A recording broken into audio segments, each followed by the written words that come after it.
दुर्ग ग्रामीण विधानसभा क्षेत्र के भाजपा प्रत्याशी ललित चंद्राकर के विधानसभा प्रभारी व प्रदेश भाजपा के प्रवक्ता गौरीशंकर श्रीवास ने पत्रकारों से चर्चा करते हुए बताया, मुख्यमंत्री और गृह मंत्री के गृह जिले में भ्रष्टाचार चरम सीमा पर है। चारों ओर घोटाले ही घोटाले हैं, शराब घोटाला हो चाहे गौठान घोटाला हो। राजधानी रायपुर में तो बकायदा सरकारी टेंडर निकाला गया जिसमें 500 रुपए में बोली लगाकर गायों को बेचा गया।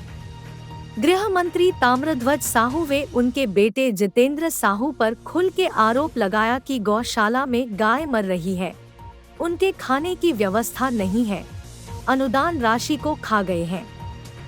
गौ तस्करों से कमीशन लेकर उनको संरक्षण दे रहे हैं। जुआ का विरोध करने वाले फौजी को चाकू मार दिया गया। यह जुआ खिलाने वाले जुआरियों को पूरी तरह से संरक्षण दे रहे हैं।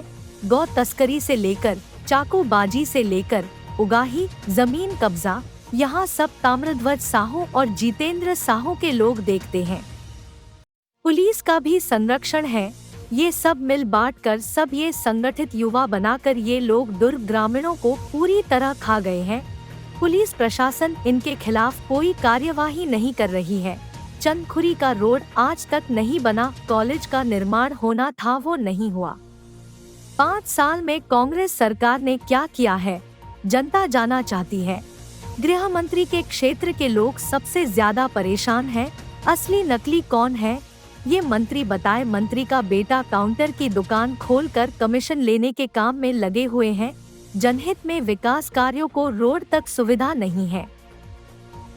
पत्रकार वार्ता में दुर्ग ग्रामीण विधानसभा क्षेत्र के भाजपा के संयोजक प्रीतपाल बेलचंदन, पार्षद विधि यादव, पार्षद मनीष यादव व भाजपा नेता विपिन सिंह भी मौजूद थे।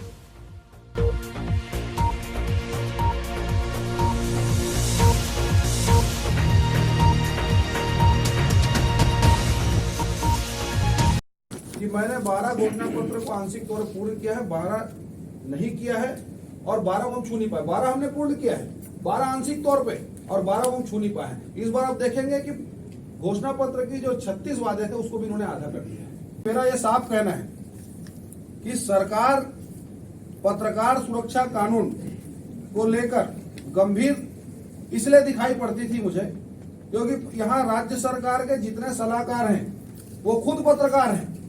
विनोद वर्मा जी उसी बिरादरी से आते थे, अभी नहीं है। राजेश तिवारी जी उस बिरादरी से आते थे। रुचिर गर्ग जी आप ही लोग के बीच के व्यक्ति थे, तो हमको उम्मीद उन लोगों से ज्यादा थी। मैं भी एक पत्रकार परिवार से ताल्लुक रखता हूँ। हमारी अपेक्षा उस कम्युनिटी से होती जिससे हम बिलोंग करते हैं। 33 ऐसे सलाहकार जो उस कम्युनिटी से आते हैं, उसके बाद पत्रकारों के साथ में इंजस्टिस हुआ। आज भी रायपुर के कई नामचीन पत्रकार फर्जी मामले में, FIR मामले में जेल में है। नारकोटिक्स जैसा मामला लगाया गया है। आप लोगों को मालूम है प्रदेश में 5 साल में क्या क्या हुआ है। ऊपर कार्रवाई हुई है, पूरी तरह से फर्जी मामला है। भारतीय जनता पार्टी ने प्रेस कॉन्फ्रेंस भी लिया उसके परिवार के साथ में बैठकर। ऐसे बहुत सारे पत्रकार हैं, कई पत्रकारों के मैं नाम बता दूंगा। लगभग 200 से ऊपर का डाटा है। एक पत्रकार का तो घर जला दिया गया सरगुजा में। बहुत सारे पत्रकारों को नौकरी से निकाला गया है। नौकरी से निकाले पत्रकारों के नाम अभी सार्वजनिक कर दूंगा मैं, बड़े बड़े संपादकों के, जिन्होंने सरकार के खिलाफ में खबरें दिखाई। ये सारा चीज 3 सलाहकार पत्रकार होने के बावजूद चला है। हर असहमति का स्वागत है। इस सिद्धांत की बात करने वाले मुखिया 5 साल तक इस सारे मामलों में मौन थे। कांग्रेसी पल रहे हैं, अनुदान की पूरी राशि खा रहे हैं, भूख से गायों की मौत हो रही है। राजधानी में आलम यह था कि राज्य सरकार गायों को पाल नहीं पा रही थी, नीलामी करने का टेंडर निकालती है 500 रुपए में, और ये कहती है कि इससे कम रेट में भी अगर कोई लेने को तैयार है तो कमिश्नर के आदेशानुसार उस राशि उसके हिसाब से हम गायों को दे देंगे।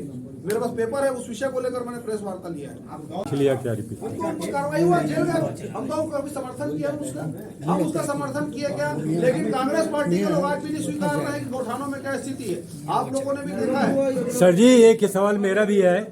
महादेव ID को लेकर के आज केंद्र सरकार ने उसको ब्लॉक कर दिया है, उस पर आप क्या कहेंगे? ताम्रध्वज साहू कितने दोषी हैं? गृह मंत्री, अभी आपने कहा ना कि वो यहाँ दुकान चलाते थे, तो उस दुकान का किस में ये उल्लेख है क्या उनका? दुकानदारी में पुलिस के बड़े बड़े अधिकारी एक स्टिंग में सामने आए हैं इसी दुर्ग जिला के तत्कालीन एसपी का स्टिंग देख लीजिए आप लोग, एक बड़े चैनल पे चल रहा है। उन्होंने स्वीकार किया है कि सारा खेल बड़े बड़े सत्ताधीशों के साथ मिलकर खेला गया है, सबको इस बात की जानकारी थी। स्पष्ट रूप से उन्होंने ऑपरेशन में कहा है। मैं उस चैनल का नाम अभी आप लोग के सामने नहीं लेना चाहता, बता भी दूंगा अगर आप लोग पूछेंगे तो, लेकिन बता दीजिए चैनल का भी। नहीं बता डालो। यहाँ के दुर्ग जिले के एसपी, तत्कालीन एसपी अभिषेक पल्लव जी का आर भारत का स्टिंग देख लीजिए। कल उन्होंने भले खंडन किया है, आर भारत का उस वीडियो को देखिए, उन्होंने साफ बताया है कि पूरे मामले में मैंने कार्रवाई करना शुरू किया था, लेकिन यहाँ के सीएम से लेकर सभी नेताओं को मालूम है गृह मंत्री इसी जिले से आते हैं। दो अलग काउंटर खुले थे, बाप यहाँ का मंत्री था कि बेटा था, ये बता दे पहली बात। तीसरा, सबसे ज्यादा चाकूबाजी, सबसे ज्यादा कमीशन खोरी, थानों में तो रेड लिस्ट टंगा हुआ था। सबसे ज्यादा दुर्ग ग्रामीण के लोग परेशान हुए। चंदपुरी का रोड आज तक नहीं बना, आज तक जिन लोगों को मुआवजा मिलना चाहिए था रोड के वो नहीं मिला। कॉलेज का निर्माण अंजोरा में होना था वो नहीं हुआ। तो नकली कौन है 5 साल में? यही तो जनता जानना चाहती है। आपके यही दुर्ग ग्रामीण में एक जुए का विरोध करने पे फौजी को 7 बार चाकू मारा जाता है। यही गृह मंत्री का एक समर्थक सबसे बड़ा गौ तस्कर है उतई का, बैला बाजार का। तो ये कौन लोग हैं? ये नकली कौन है? वास्तव में इस चीज की तुलना अब प्रदेश यहाँ की जनता कर रही है। गौ तस्करी से लेकर चाकूबाजी से लेकर उगाही से लेकर जमीन कब्जा में सब में ताम्रध्वज साहू और जितेंद्र साहू के लोग यहाँ पर लिप्त है।